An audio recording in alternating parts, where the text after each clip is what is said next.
Ahmad Heriadi dan Ahmad Yahya. Demikian info hari ini bersama saya Ines dan selamat sore.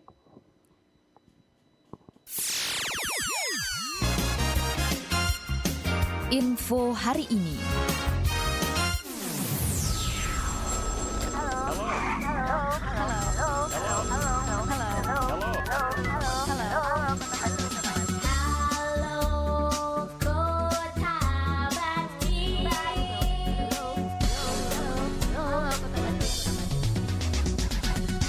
Selamat sore kawan, kembali lagi perjalanan Halo Kota Batik kita lanjutkan dengan ngobras ya, ngobrol asik di sore hari ini.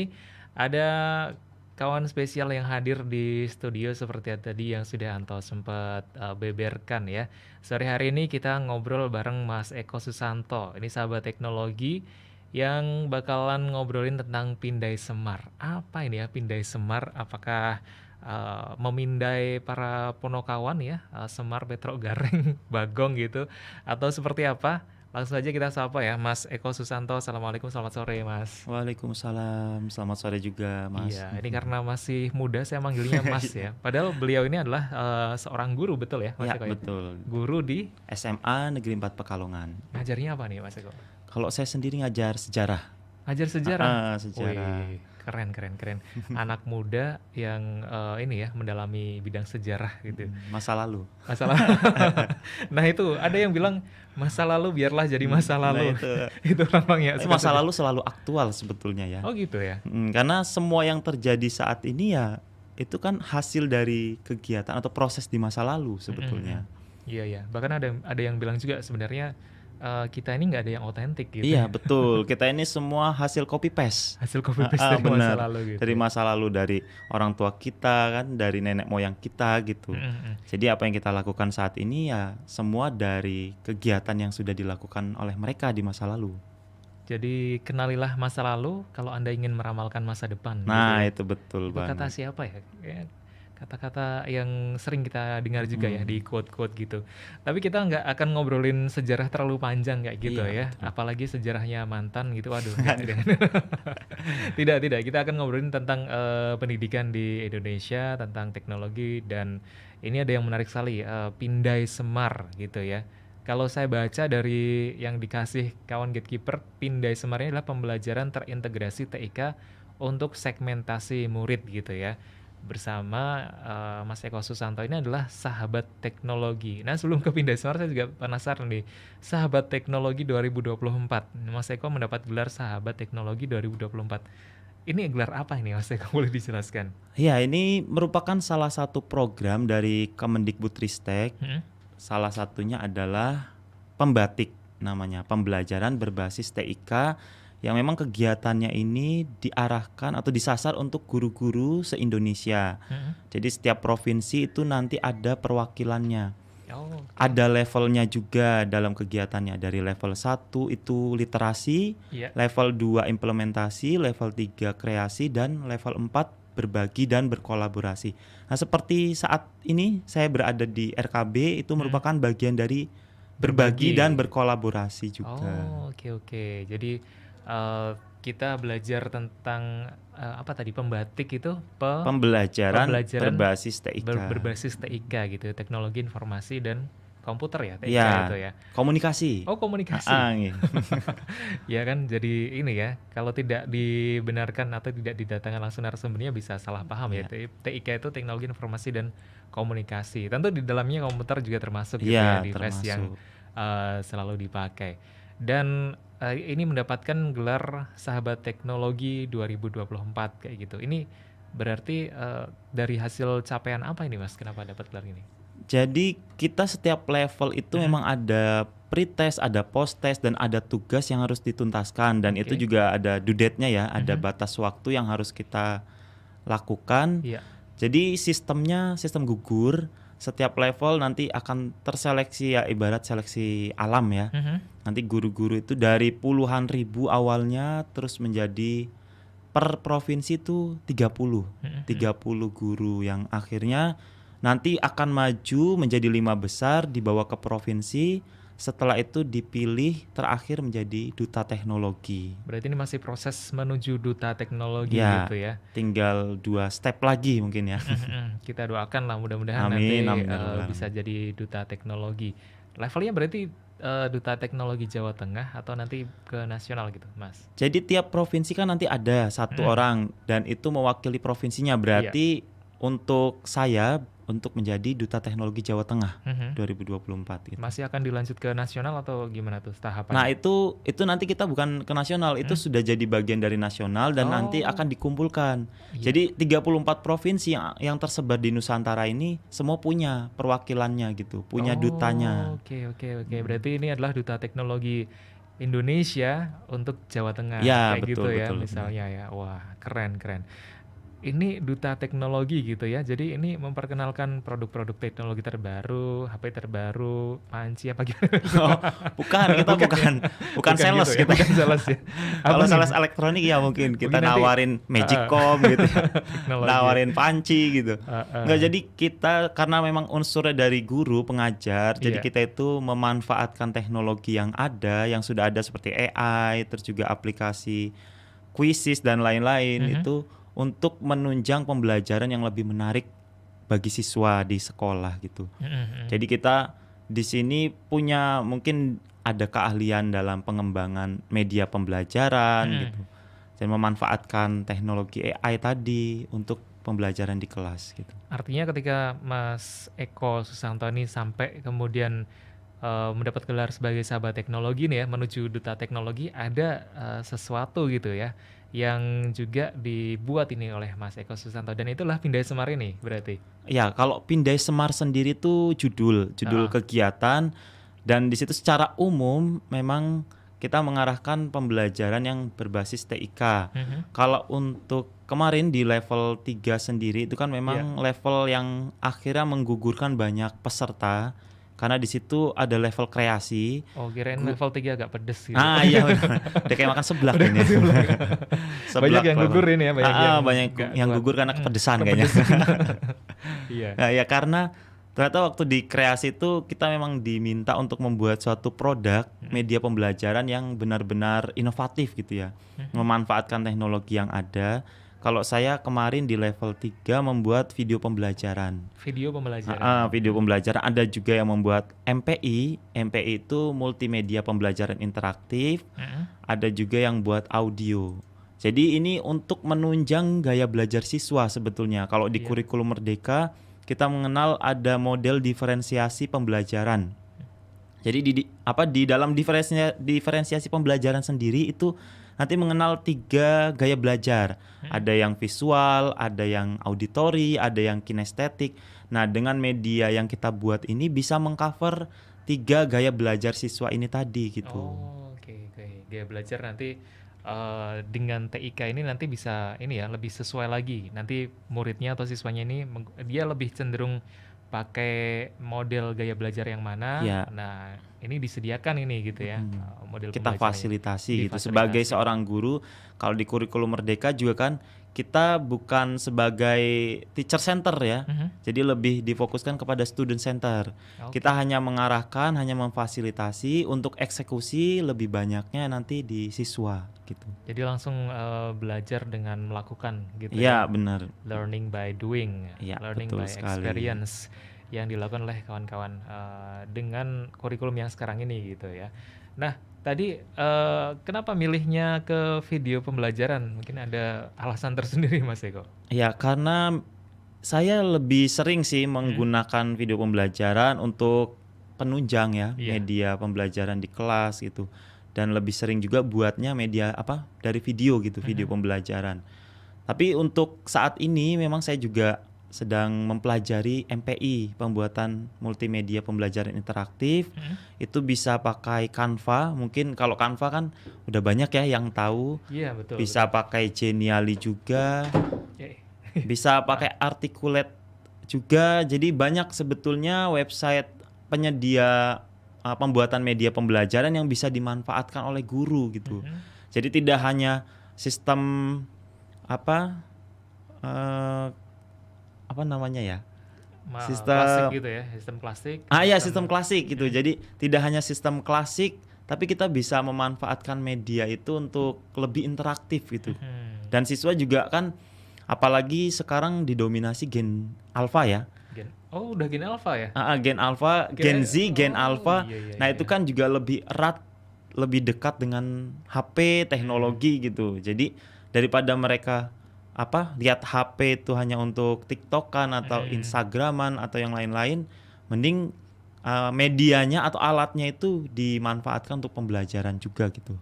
Oke, jadi yang emang mereka udah biasa pegang gitu ya. Iya. Nah, dioptimalkan ini untuk pembelajaran seperti itu ya, Mas Eko ya. Dan kawan, Anda yang pengen gabung di siang hari ini silakan. Sore ya, ini udah sore ternyata. Sudah sore.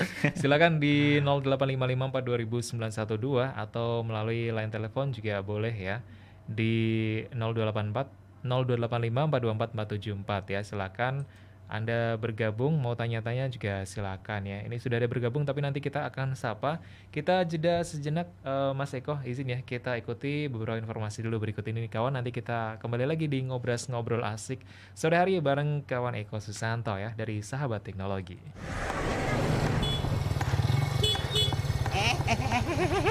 Siapa kowe, Mat?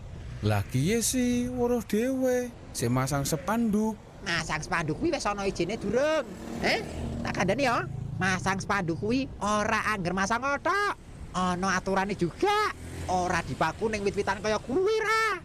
Semono uga masang reklame. Ya ana aturane, ana ijine barang. Oh, kok kuwi ha? Yo, bener lur. Sesuai peraturan daerah Kota Pekalongan nomor 2 tahun 2018 tentang penyelenggaraan reklame, orang pribadi atau badan usaha yang menyelenggarakan reklame dan media informasi wajib memiliki izin penyelenggaraan reklame. Masa berlaku izin reklame yang bersifat tetap dengan jangka waktu 1 tahun dan selanjutnya dapat dilakukan perpanjangan. Untuk informasi selengkapnya, hubungi Helpdesk di nomor 0857 1301 2755 atau Anda bisa akses website dan media sosial Dinas Penanaman Modal dan Pelayanan Terpadu Satu Pintu Kota Pekalongan.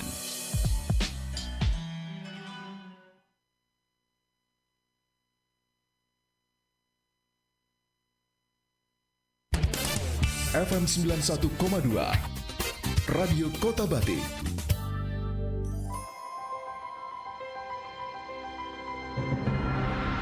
Visi misi pasangan calon peserta pemilihan wali kota dan wakil wali kota Pekalongan tahun 2024. Pasangan nomor urut 1, Haji Muhtarom dan Haji Makmur Sofyan Mustafa, SPD, MPD, dari gabungan partai pengusul PKB dan PAN. Visi melayani umat, membangun kota Pekalongan yang lebih baik dan makmur. Misi 1. Melakukan reformasi birokrasi dalam rangka meningkatkan kualitas pelayanan publik yang humanis, integratif, dan solutif. 2. Membangun infrastruktur perkotaan, objek vital, lingkungan, serta pemukiman yang nyaman sebagai kota yang berbudaya dan religius. 3. Membangun kota kreatif dan mendorong industri serta kemandirian potensi lokal, batik dan wisata religius yang berdaya saing. 4. Optimalisasi akses pendidikan, kesehatan, dan kesejahteraan masyarakat dalam mewujudkan kehidupan yang nasionalis, religius, dan melestarikan budaya kearifan lokal. 5. Membangun SDM unggul berkarakter Pancasila dan penguatan saintek, prestasi olahraga, toleransi beragama, kesetaraan gender, dan penyandang disabilitas. Pasangan nomor urut 2, Haji Ahmad Afzan Arslan Junaid SEMM dan Haja Balkis Diab SE SAG MM dengan partai pengusul PDI Perjuangan, Golkar, P3, Gerindra, Nasdem, Hanura, Demokrat, dan PSI. Visi mewujudkan kota Pekalongan lebih maju, sejahtera, dan berkelanjutan berlandaskan akhlakul karimah.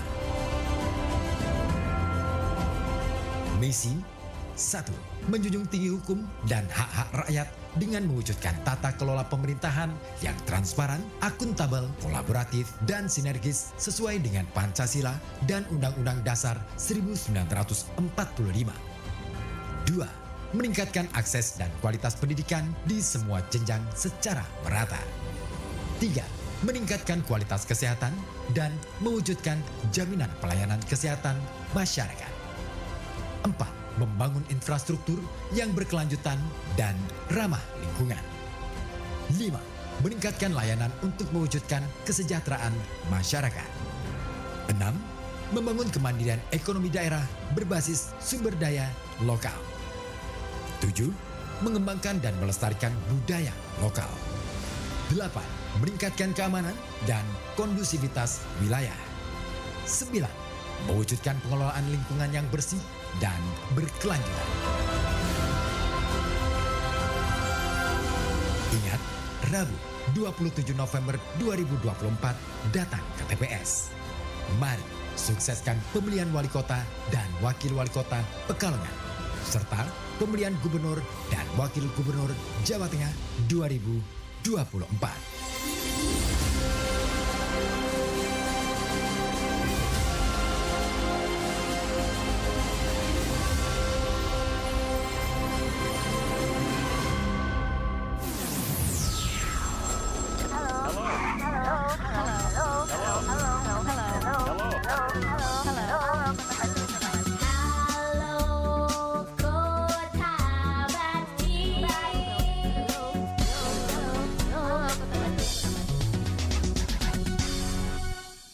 Kembali lagi kawan di FM 91,2 Radio Kota Batik, News interaktif solutif masih di Ngobras ya. Bareng Mas Eko Susanto, nih guru dari SMA 4 yang dapat gelar sahabat teknologi. Wah, udah bersahabat banget nih sama teknologi gitu ya. Wah, ini apa aja sih Mas biasanya di di ranah pembelajaran itu teknologi yang dipakai kayak gitu? Sebelum kita ke ini ya pindah sebenarnya. Kalau di pembelajaran teknologi yang dipakai bisa ya tadi pakai AI karena AI memang gitu ya. sekarang eranya artificial intelligence ya. Jadi semua aktivitas kegiatan pembelajaran, misalnya anak diberi tugas buat gambar, buat suara gitu, buat PPT ya, bahkan itu juga semua sudah terintegrasi di dalam AI itu tadi gitu. Dan itu boleh gitu ya memakai AI. Iya, kita memang membolehkan dari kementerian sendiri itu memang justru membolehkan karena kita nggak boleh ketinggalan gitu ya dengan teknologi yang sekarang ya ibarat seiring sejalan lah. Jadi nggak ada larangan untuk penggunaan teknologi selama itu positif gitu. Kalau misalnya kayak manipulasi gambar gitu kan, itu kan yang justru dilarang, atau penyebaran berita hoax ya, itu juga yang dilarang gitu. Selama untuk pembelajaran dan itu positif ya masih dibolehkan dan dibenarkan.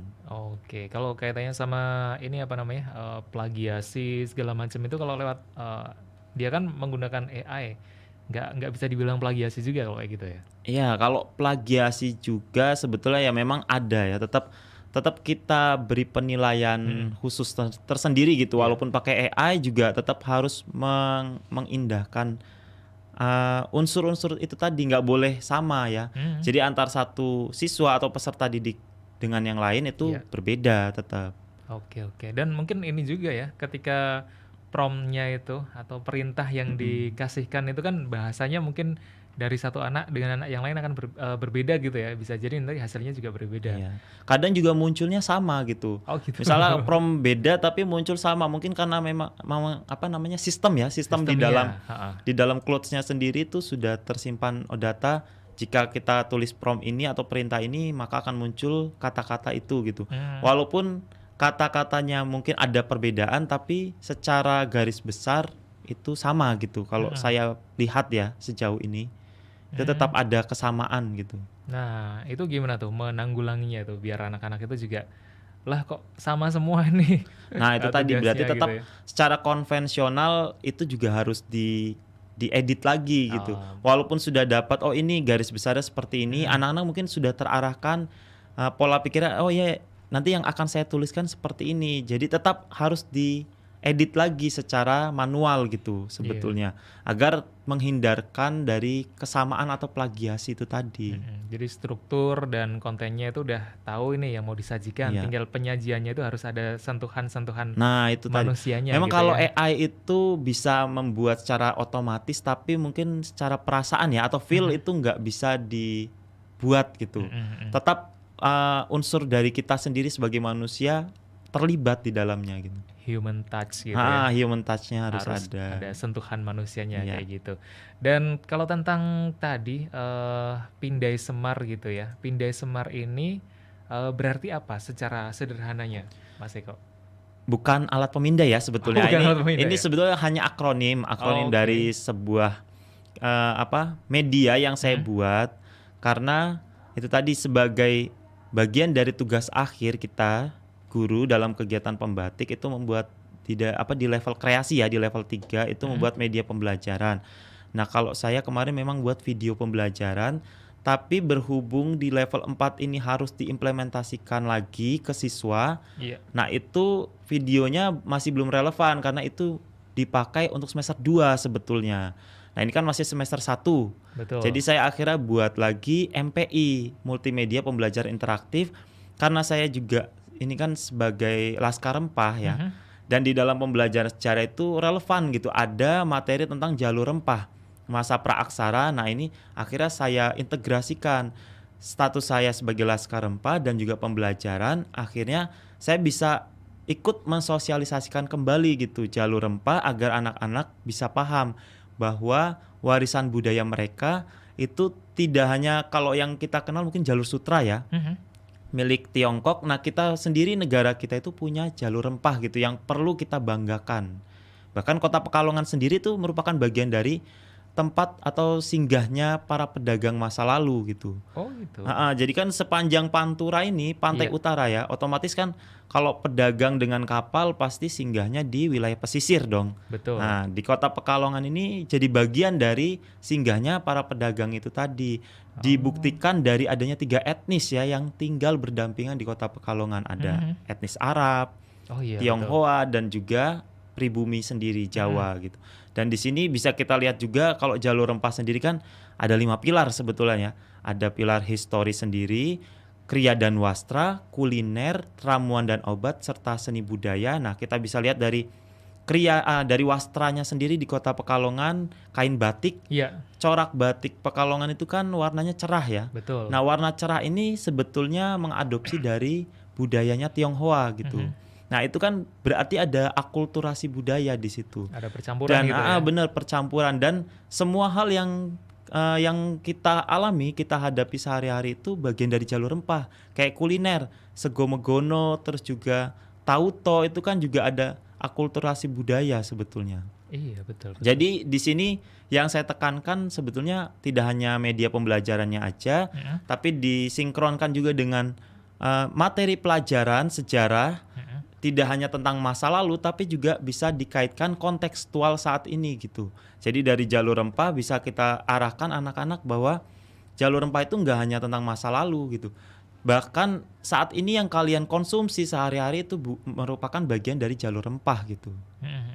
Oh gitu. Jadi ada teknologi, ada konten yang ingin disampaikan Sampaikan dari sejarah juga, gitu benar. ya. Lalu dikontekskan dengan saat ini kayak gitu ya. Betul. Nah itu polanya seperti apa? Kalau misalnya zaman dulu kan itu guru kan dengan menceritakan kayak gitu ya, atau dengan ceramah lah di depan kelas. Nah ini dengan pendekatan TIK ini prosesnya seperti apa itu semua tadi?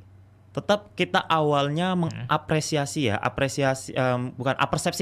apersepsi awal kita arahkan dulu anak-anak biar sejalan ya dengan yang ingin kita sampaikan. Jalur rempah itu apa? Mungkin sering kalian temui dalam kehidupan sehari-hari, orang tua kalian hadapi misalnya di dapur gitu ya. Terus akhirnya kita bawa ke MPI, multimedia pembelajaran interaktif yang saya buat. Di situ sudah ada video pembelajarannya, sudah ada materinya, bahkan ada kuisnya juga sebagai hasil refleksi ya dari pembelajaran yang sudah dilakukan oleh siswa. Jadi kita mendampingi nanti anak-anak yang akhirnya nanti mengoperasikan gitu MPI yang saya buat gitu. multimedia pembelajaran interaktif yang judulnya Jalur Rempah Masa Praaksara. Oh gitu. Keren. Nah, ini kalau model kayak gini diterapkan buat pelajaran-pelajaran yang lain bisa juga, Mas Eko? Oh bisa, sangat bisa ya. Jadi apalagi kalau sekarang kan kayak pengajar ya, guru itu kan punya akun belajar ID, akun belajar.id yang memang dibuatkan oleh pemerintah dan di situ kita punya akses penuh untuk pakai Canva gitu. Jadi di Canva itu yang ada fitur yang berbayar itu dengan akun belajar.id itu kita dapat bisa menggunakannya bisa gitu ya? mengakses semua fitur-fitur yang berbayar tadi. Jadi sudah diberikan fasilitas oleh pemerintah ya kita manfaatkan secara optimal dan nanti akan berdampak juga untuk siswa gitu.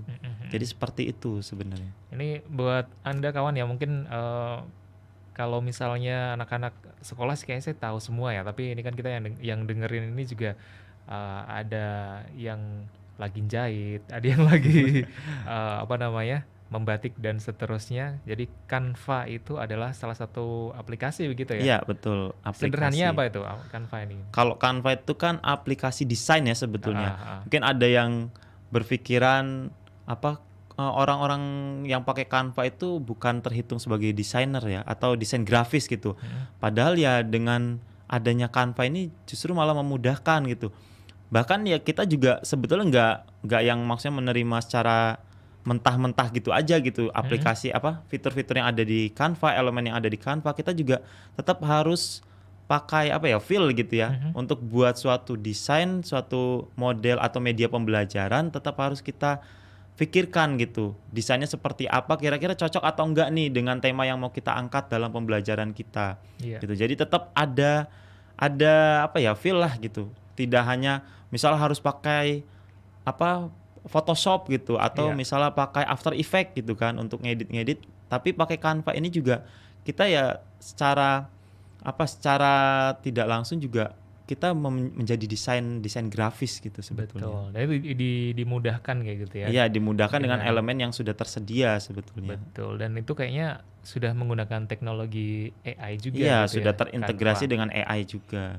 Tapi lagi-lagi yang namanya sebuah alat aplikasi atau apapun itu adalah sekali lagi itu alat gitu ya, senjata gitu. Artinya nanti balik lagi ke orangnya, seberapa mampu dia atau seberapa canggih jurusnya gitu ya menggunakan alat-alat tersebut gitu kan ya, yang menentukan nanti keluarnya akan jadi kerenkah, akan jadi hebatkah atau enggak gitu, biasa-biasa aja ya, tergantung lagi kembali ke orangnya kayak gitu kan. Dan kalau tadi ya Pindai Semar ini juga bisa diaplikasikan ke konteks atau ke konten pelajaran-pelajaran yang lain kayak gitu. Jadi sebenarnya apa sih keunggulan yang paling keren gitu ya dari metode Pindai Semar ini, Mas Eko? Kalau keunggulan ya mungkin karena memang ini terhitung baru ya untuk materi jalur rempah sendiri, itu belum banyak yang membuat media pembelajaran MPI yang kaitannya itu dengan jalur rempah gitu. Jadi ini ya bagian dari inovasi juga sebetulnya. Setelah kemarin juga saya diskusikan dengan Dinas Pendidikan Kota Pekalongan, juga dengan PGRI SLCC yang memang membidangi IT di bidang di Kota Pekalongan sendiri, itu melihat bahwa media yang saya buat ini ya bagian dari inovasi gitu. Dan memang belum ada. Ketika saya cari searching belum ada, dan akhirnya saya untuk membuat ini awalnya memang berpikir aduh gimana ya, maksudnya untuk mengintegrasikannya, membuat materi ini jadi menarik gitu, dan secara kontekstual juga anak-anak akhirnya tahu gitu dalam kehidupan sehari-hari mereka sering menemukan gitu jalur rempah yang sering mereka temui lah gitu ya dalam kehidupan sehari-hari. Jadi ya inovasinya memang karena belum ada, dan akhirnya dari teknologi yang sudah tersedia dimanfaatkan untuk membuat multimedia interaktif ini gitu. Dan ini multimedia artinya ada beberapa komponen begitu di dalamnya. Yang ini apakah juga bisa dalam artian nanti bisa menyesuaikan gitu dengan kebutuhan murid-murid? Kan kita tahu juga ada model-model pembelajaran. Kalau tadi kita sempat cerita ya ada model pembelajaran visual, auditori, kinestetik, dan itu apakah kemudian dengan Pindai Semar ini di situ gitu bisa memfasilitasi model-model tadi, Mas Eko? Kalau sejauh ini ya yang sudah saya terapkan di kelas, alhamdulillah bisa memfasilitasi ya mungkin karena memang belum lama Iya. MPI ini digunakan, jadi persentasenya juga mungkin belum terlalu tinggi ya. Dan itu butuh proses memang. Anak-anak kalau di dalam MPI sendiri yang saya buat itu memang ada video pembelajarannya, ada tahapan-tahapan membuat megono gitu. Itu untuk yang kinestetik, terus juga dalam audio visual itu kan sudah termuat dalam video pembelajarannya juga. Jadi anak-anak itu terfasilitasi dari media yang terintegrasi di dalam MPI ini. Jadi multimedianya itu terlihat dari video pembelajarannya ada, terus dari permainannya di dalamnya juga ada gitu. Jadi untuk memfasilitasi gaya belajar yang berbeda ini tadi gitu, sebetulnya. Jadi nanti lebih anak-anak lebih ada kesan sehingga lebih mudah termemorize kayak gitu ya. Iya, betul. Ada pengalaman di situ gitu. Belajar sambil bermain juga kan ada di dalamnya. Jadi mereka tidak merasa seperti terintimidasi gitu ya. Kan selama ini belajar kita dijejelin ilmu doang nih, disuruh menghafalkan tahun, disuruh menghafalkan tokoh gitu ya, apalagi sejarah kan.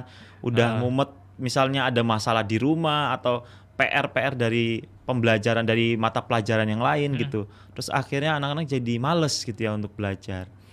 Jadi dengan adanya MPI ini atau multimedia pembelajaran interaktif ini, anak-anak bisa mengakses kapanpun gitu, dimanapun. Jadi ketika mereka diminta, nak tolong baca materi tentang jalur rempah ini ya, oh iya, mereka sudah punya linknya gitu, sudah punya aksesnya untuk ke MPI ini, akhirnya bisa dibuka lagi, diputar lagi berulang-ulang sampai mereka akhirnya paham dan hafal gitu.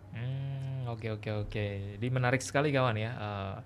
Model yang dibikin sama Mas Eko Susanto ini. Tapi ada ini nggak Mas tantangannya gitu, atau ada yang masih jadi PR mungkin ya untuk menerapkan Pindai Semareni MPI untuk jalur rempah ini, Mas? Kalau PR-nya mungkin ya ada ya pasti. Beberapa poin dalam MPI saya mungkin ya memang belum sempurna sekali.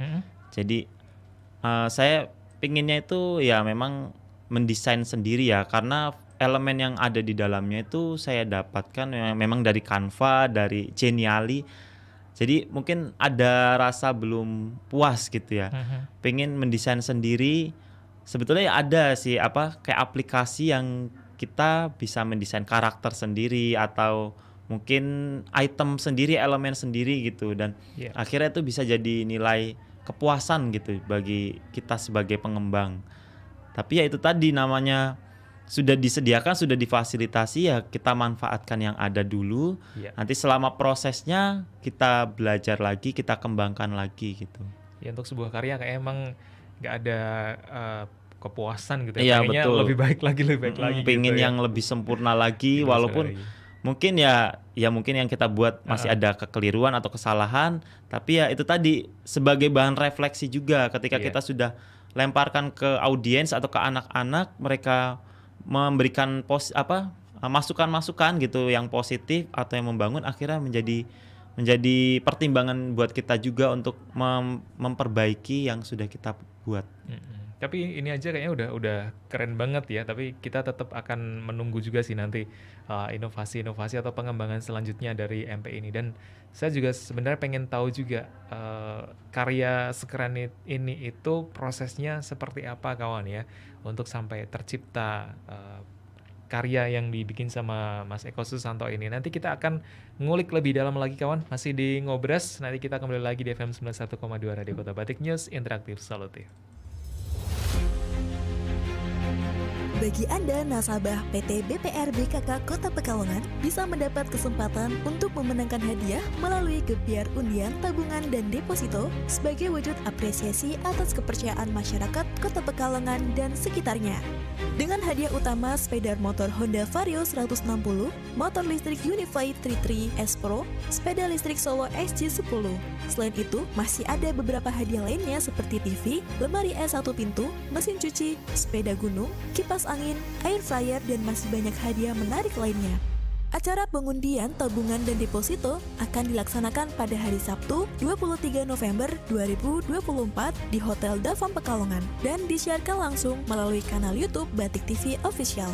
PT BPR BKK Kota Pekalongan merupakan bank milik pemerintah Provinsi Jawa Tengah dan pemerintah Kota Pekalongan, bank terpercaya yang diawasi oleh OJK dan aman karena dijamin oleh Lembaga Penjamin Simpanan atau LPS. BPR BKK juga menyediakan produk tabungan yang beragam, mulai dari Tamades, Tabunganku, Simpanan Hari Raya, Sikurban, Tabungan Umroh, dan deposito yang kompetitif. Selain itu, BPR BKK juga menyediakan layanan produk kredit yang murah dan mudah prosesnya. Dengan moto kesuksesan nasabah adalah prioritas kami. Informasi lebih lanjut, hubungin PT BPR BKK Kota Pekalongan dengan alamat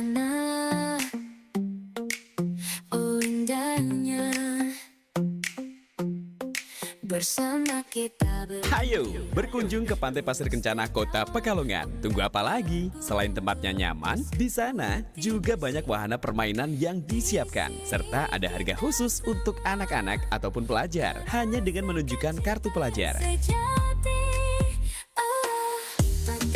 Datang dan nikmati hari ceriamu hanya di Taman Wisata Laut Pantai Pasir Kencana Kota Pekalongan. Yang buka dari jam setengah 7 pagi hingga 9 malam. Taman Wisata Laut Pantai Pasir Kencana Kota Pekalongan, wisata air Kota Pekalongan. Bahagia bersama di Pasir Kencana.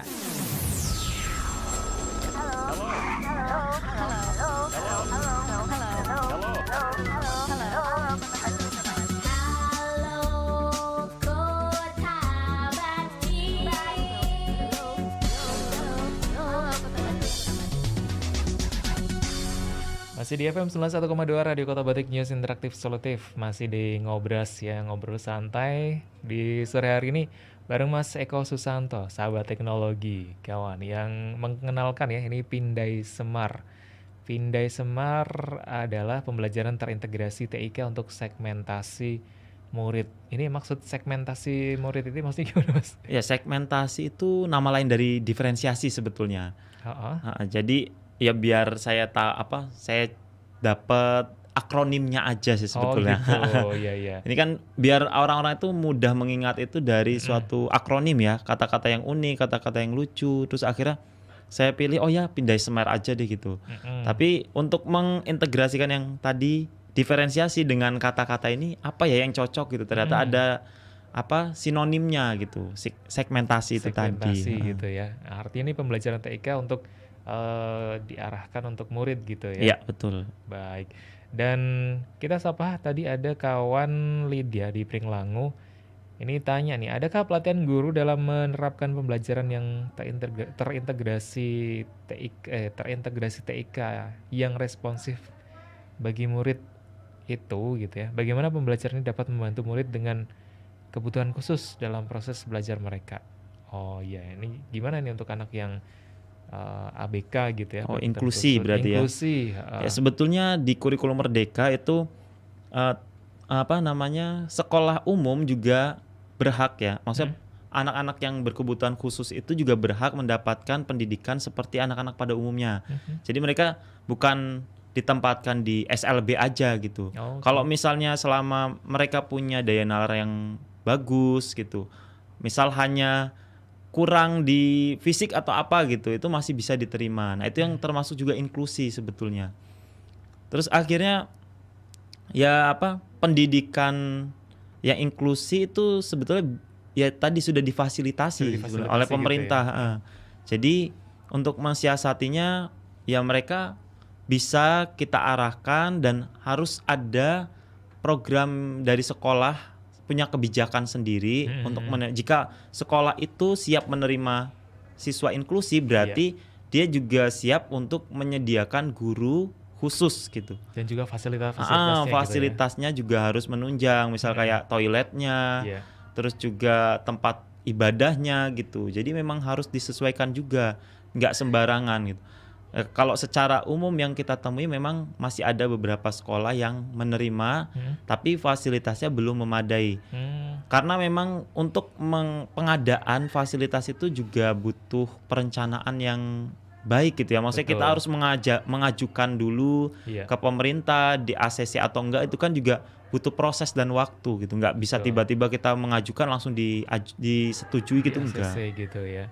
Betul. Kalau yang model Pindai Semar ini memungkinkan nggak ini untuk dipakai juga untuk siswa inklusi? Ya, Mas selama mereka bisa, kan mungkin kita lihat bisa pegang HP ya atau Iya. pegang gadget itu masih bisa diakses gitu untuk semua anak dari segala unsur, segala kebutuhan gitu. Iya. Jadi masih bisa diterapkan sebetulnya. Kembali ini ya, melihat inklusinya seperti apa gitu ya. Inklusinya seperti apa dulu. Jadi kan nggak mungkin kalau yang maaf tunanetra itu kan ya mungkin nggak bisa. Jadi kalau untuk yang tunanetra itu tidak terfasilitasi ada braille-nya gitu enggak.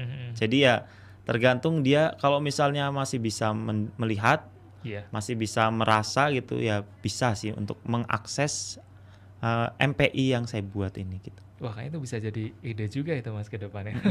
Buat MPI pakai braille gitu Iya, ya. MPI pakai braille, terus kalau yang mungkin dia tidak bisa mendengar atau kawan-kawan tuli gitu ya, itu bisa menggunakan bahasa apa istilahnya? Bahasa isyarat gitu. Menggunakan ya itu kalau yang tunarungu ya mungkin bisa ditambahkan peraga ya, mungkin orang yang bahasa isyarat itu juga bisa sebetulnya. Cuman karena memang di sini sasarannya adalah sekolah saya dan itu alhamdulillah ya belum ada gitu yang berkebutuhan khusus seperti itu. Akhirnya ya saya buat untuk ke yang ada dulu gitu. Mungkin kalau misalnya nanti jika diperlukan ya butuh pembaruan dan bisa di-upgrade lagi untuk memfasilitasi itu tadi. Iya, iya. Dan kan membuat yang kayak gitu juga nggak gampang ya. Iya, betul butuh waktu sih sebenarnya. Butuh investasi untuk alat segala macam, apalagi tadi untuk braille segala macam itu kayak bisa lebih rumit lagi gitu untuk researchnya kayak gitu kan. Nah, saya juga pengen dengar juga ceritanya gitu ya. Ini tadi juga kan Mas Eko juga disebut-sebut sebagai Laskar Rempah kayak gitu kan. Dan ini kemudian menjadi konten yang juga diangkat di Pindai Semar ini gitu ya, sebagai konten pembelajarannya, kemudian yang bisa dikontekskan juga dengan kondisi saat ini. Ini membuat karya Pindai Semar ini berapa lama, Mas Eko? Kalau ini karena memang kejar tayang sebetulnya. Tapi enggak sistem kebut semalam kan kayak? Enggak, ini butuh waktu ya kalau di total sih 3 hari ya. 3 hari itu karena memang periode untuk level 4 sendiri itu terbatas ya selama bulan Oktober. Terakhir itu ada pengumpulan tugas di tanggal 29 dan semua sudah terkumpulkan dari kita mulai dari kita mulai ngevlog, terus kita menerapkan di kelas sampai kita buat blognya, kita tulis blognya di halaman blogger kita sendiri itu batas akhirnya tanggal 29. Jadi ya kita putar otak selaku pengembang ya ibaratnya. Itu mencari cara bagaimana media ini jadi dalam waktu singkat gitu. Tapi bukan media yang asal jadi sebetulnya. Jadi tetap kita perhatikan juga dari unsur materinya, dari unsur isinya dan estetikanya juga saya sendiri perhatikan gitu. Jadi nggak sembarangan asal jadi terus akhirnya nggak maksimal gitu. Jadi tetap walaupun waktunya singkat 3 hari, tapi ya saya buat optimal lah.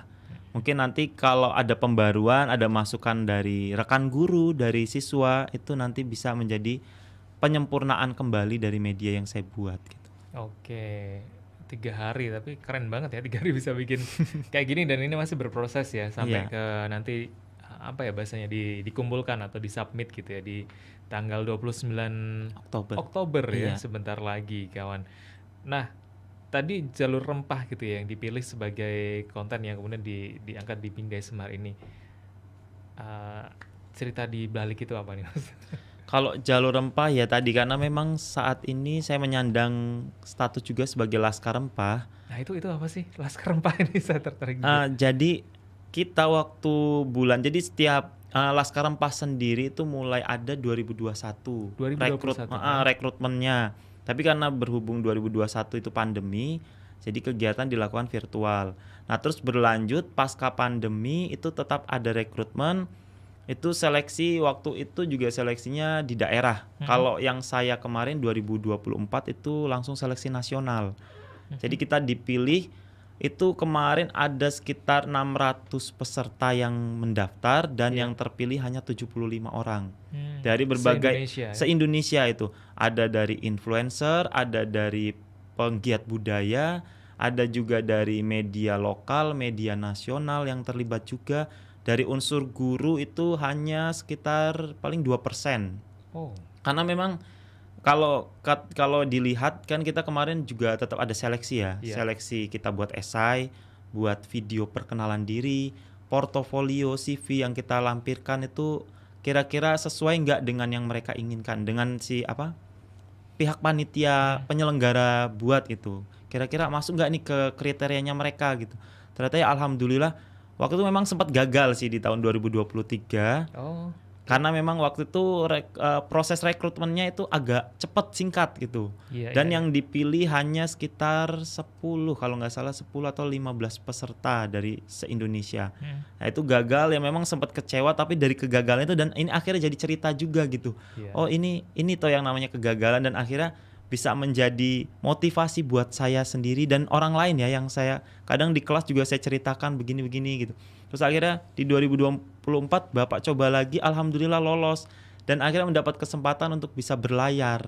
Jadi kegiatannya itu bukan virtual tapi luring. Kita benar-benar mencoba sensasi berlayar seperti layaknya pedagang masa lalu, melakukan pelayaran dari satu pulau ke pulau lain, terus menemukan rempah-rempah yang ada di Nusantara gitu.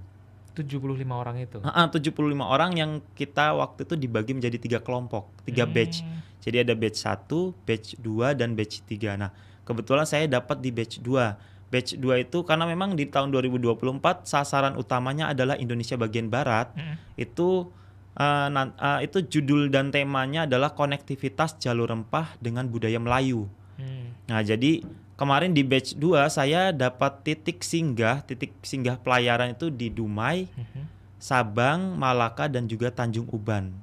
Jadi kita melakukan pelayaran, pihak Kementerian Pendidikan bekerja sama dengan Angkatan Laut, menggunakan moda transportasinya itu KRI Dewa Ruci. Pakai Dewa Ruci? Jadi KRI Dewa Ruci ini kan dulu sudah melanglang buana ibaratnya ya. Betul. Dan saat ini sudah dipensiunkan. Jadi menjadi cagar budaya dan akhirnya dimanfaatkan untuk kegiatan MBJR. Itu berarti dilayarkan lagi Dewa Rucinya gitu ya? Kita kemarin naik Dewa Ruci mencoba di kapal itu juga kita diberikan pembekalan navigasi, pembekalan perkapalan, bagaimana cara mengelola emosional kita juga ketika menghadapi ombak yang besar gitu. Jadi memang kemarin banyak dari peserta yang tumbang karena mungkin nggak terbiasa ya dengan ombak laut gitu. Terus akhirnya ya itu tadi jadi pembelajaran juga gitu. Terus kita di sana ketika singgah di daerah-daerah yang menjadi titik singgahnya kita akhirnya mengenal Indonesia yang begitu kaya ya. Tidak hanya tentang rempah tapi budaya lain gitu, dari mulai tari-tariannya, dari mulai kulinernya tadi, terus dari kriya dan wastra, dari ramuan obat. Jadi kita bisa belajar banyak dan mengenal keragaman suku ya, keragaman budaya, punya tradisi yang berbeda gitu. Jadi lebih akhirnya terbuka lah gitu ya wawasan kita, tidak hanya lewat teori tapi juga berinteraksi secara langsung gitu. Keren banget sih bisa menaiki kapal legend ya. Dewa Ruci itu kan legend banget gitu. Betul kemana-mana. Dan itu yang menjadi alasan salah satunya kemudian ini dimasukkan gitu ya menjadi konten di betul. Pembelajaran itu. Karena memang saya masih terikat, bukan terikat ya, kita sebagai peserta yang sudah diberikan amanah, sudah lolos, terus ketika sudah selesai menjadi alumni, apakah kita mau tidak peduli dengan jalur rempah atau dengan budaya yang seharusnya kita angkat lagi gitu. Jadi akhirnya saya merasa punya kesadaran sendiri ya untuk mensosialisasikan, untuk menyebarluaskan kembali gitu pemahaman tentang jalur rempah, apalagi karena saya seorang pendidik itu kan bersinggungan dengan anak-anak muda ya, yang mereka itu butuh dibekali ilmu pengetahuan atau budaya Nusantara yang kaya gitu. Jadi nggak hanya tentang budaya Korea, padahal Korea sendiri kan mungkin bisa kita lihat jogetannya ya, tari-tariannya gitu. Tapi padahal kita sendiri tuh punya tarian yang cukup beragam gitu. Nah, itu yang harusnya kita tanamkan ke anak-anak didik kita atau siswa-siswa kita gitu. Iya, bahkan Korea sendiri juga bukan hanya soal K-popnya aja. Sebenarnya kan tradisinya juga kan kalau mau ditelusur itu lebih juga banyak sekali juga gitu. Cuman kadang-kadang anak sekarang ya cuman terfokus pada itu bias ya. Kalau dibilangannya dibilangnya kayak misal mereka mengagumi tokoh di sana ya biasnya gitu. Jadi terfokus hanya di situ. Di situ aja K-pop dan drakor doang gitu. Nah, itu ya benar drakor. Padahal mau mempelajari budaya juga luas sekali, dan di Indonesia itu juga bisa dibilang lebih luas lagi. Nggak kalah luasnya. Nggak kalah luasnya lah kayak gitu kawan ya. Dan keren banget sih. Wah, jadi sebenarnya saya pengen juga ya kayak gitu, tapi saya usianya udah ini. Nggak, itu kalau informasinya dapat dari mana itu? Kalau informasi memang kayak gitu, waktu itu saya tahu dari Instagram. Di Instagram itu kan ada akun resminya Jalur Rempah RI. Di situ sampai saat ini juga masih terus gencar ya. Rekrutmen gitu masih ada. Kalau rekrutmen dengar bocorannya sih tahun depan katanya ada, tapi nggak tahu ya karena memang ini sedang proses pergantian presiden, pergantian menteri, nggak tahu nanti programnya masih terus dilanjutkan atau enggak gitu. Kalau untuk batas usia sih kemarin 40. Jadi kenapa saya bisa ikut ya karena ternyata batas usianya di sini maksimal 40. Wah, gitu. Ikut tahun depan ikut. Boleh nih, boleh banget ikut. Harus ikut coba ya. Karena sensasinya, petualangannya, terus ilmu yang bermanfaat luar biasa. Kenal orang-orang baru, apalagi orang-orang yang berpengaruh ya. Betul. Yang kita temui itu, jadi kita bisa banyak sharing ilmu gitu dari mereka. Melihat sesuatu tidak hanya dari sisi tempat kita berada gitu, dari hal lain yang mereka bawa, orang-orang yang baru kita kenal bawa itu kan jadi punya pandangan terbaru gitu yang bisa kita bawa kembali ke kota kita gitu. Iya, berinteraksi secara langsung di tempat akar budaya itu muncul, dan juga naik Dewa Rucinya itu. Nah, itu Dewa Rucinya yang jadi aset berharga ya. Itu yang kayaknya nggak terbayarkan gitu ya, tidak ternilai gitu ya sepanjang hidup. Itu jadi satu cerita tersendiri untuk anak cucu kawan ya.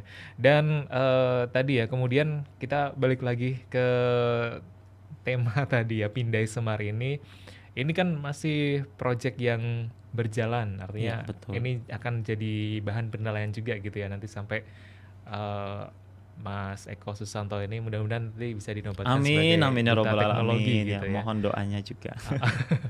Amin. Nah ini berarti kalau boleh dibilang ini kan sudah sempat diterapkan juga gitu ya ke sudah diterapkan di kelas dan alhamdulillah responnya bagus gitu ya, maksudnya anak-anak jadi nggak bosen gitu. Belajar sejarah nggak hanya tentang teori tapi juga langsung bisa diterapkan, dipraktekkan.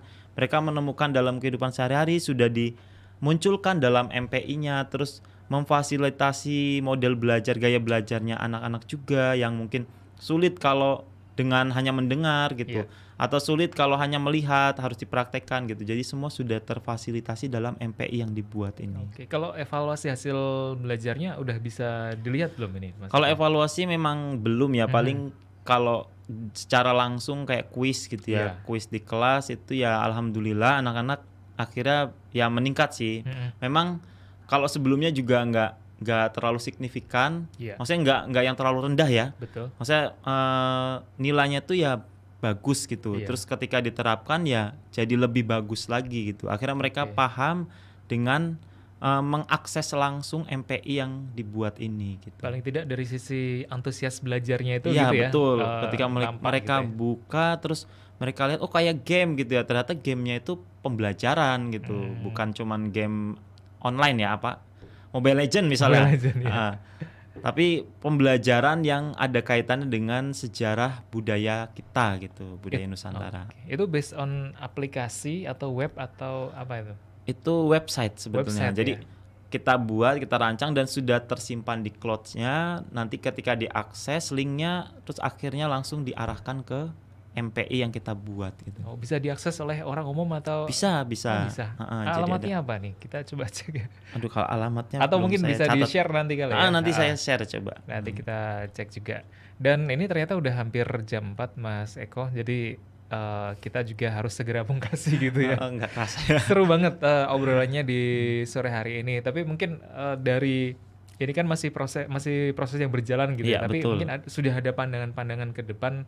Kira-kira visi ke depan dari TIK yang diterapkan di dunia pendidikan ini akan seperti apa, atau akan menghasilkan karya apa lagi gitu dari Mas Eko? Kalau dari saya sendiri ya nanti saya akan coba mengembangkan lagi, belajar lagi teknologi yang baru. Mungkin kalau sekarang kan eranya AI ya. Iya. Kita nggak tahu ke depannya nanti akan muncul apa lagi yang terbaru. Ya nanti insya Allah selama masih diberikan kemampuan, masih diberikan kesempatan, saya mencoba untuk mengembangkan lagi pembelajaran atau media pembelajaran yang lebih interaktif lagi, lebih menarik lagi, dan itu bisa memfasilitasi siswa di sekolah agar lebih betah ya untuk belajar sejarah apalagi khususnya. Ada pesan khusus mungkin untuk para pendengar atau untuk murid-muridnya atau untuk para pendidik atau untuk siapapun lah sebagai penutup Mas Eko? Closing statementnya tidak ada mimpi yang terlalu tinggi, yang ada hanya niat yang terlalu rendah untuk melangkah, itu aja. Iya. Sebenarnya mimpi itu bisa digapai ya. Betul, selama niat kita itu ada gitu. Memang selama saya menerapkan ini juga saya berbagi ke beberapa guru di sekolah-sekolah. Ini kan saya sudah melakukan beberapa pengimbasan juga. Betul. Nah itu yang saya lihat memang kalau niatnya nggak ada, dan ini merupakan statement dari beberapa guru yang saya temui juga. Kalau ini sih yang dibutuhin bukan skill doang, tapi niat itu. Jadi kalau misalnya niatnya nggak ada, terus konsistensinya nggak ada, ya akhirnya nggak akan tercipta gitu. Makanya mimpi itu sebetulnya bisa digapai, tapi selama niatnya nggak terlalu ada ya, nggak ada gitulah, itu akhirnya nggak akan tercapai gitu sebetulnya. Siap, luar biasa. Terima kasih Mas Eko Susanto, sahabat teknologi yang insya Allah akan menjadi duta teknologi Indonesia. Amin ya rabbal alamin. Amin. Mudah-mudahan ya kita ketemu lagi dengan cerita-cerita serunya lagi Mas Eko di lain waktu. Dan kawan, itu tadi ngobrol asik ya sore hari ini bareng Mas Eko Susanto di Ngobras. Nanti kita masih akan lanjutkan perjalanan Halo Kota Batik.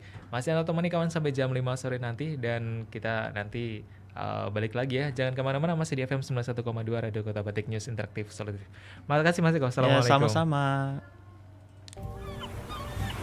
Dari Sabang sampai Merauke, dari Miangas sampai Pulau Rote, dari wali kota sampai PRT, semua dengar radio. Ayo dengar radio. Halo Sobat Muda, siap-siap buat dengerin suara